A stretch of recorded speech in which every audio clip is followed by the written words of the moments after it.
Hi y'all, it's Miss Hammock. Today we're going to be doing overlap with bubbles. Overlap means when one thing is sitting on top of another thing. So if I put my hand here and I put my other hand on top, this hand is overlapping my other hand.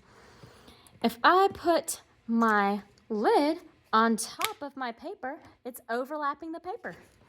Now, to help us out with the shape of our bubbles, we're going to be using some stencils. I'm going to hold my stencil down with one hand, and with a white pencil, I'm going to be drawing in some circles.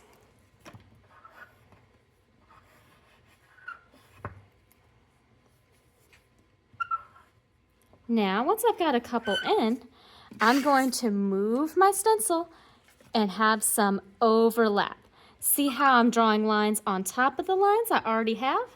This is how I'm creating overlap with my bubbles.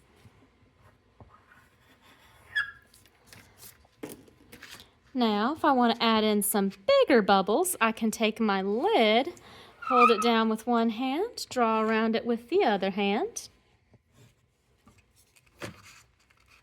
And I want it to sit on top of the bubbles I already have so they'll overlap. Now that I have my bubbles, bubbles are shiny, so they need a bright part that makes it look shiny. These are kind of like little blobs or dots or lines going along the side. This is just where the light catches my bubbles.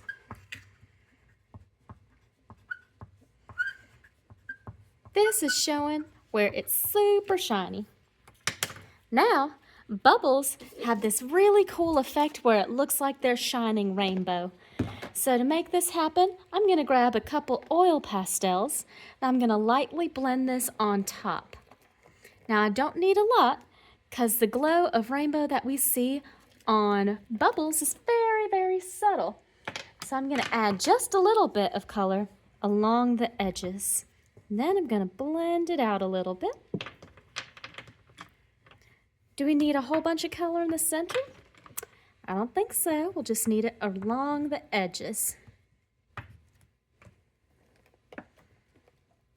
Now, since we're using a dark color paper, I recommend using some nice light colors so we're able to see it.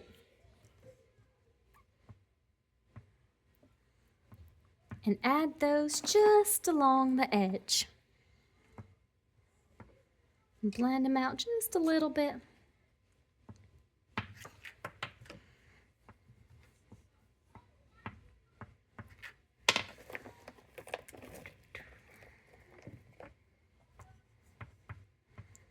And this will help create the effect of a shiny, colorful bubble. Now we have our overlapping bubbles. See you next art class.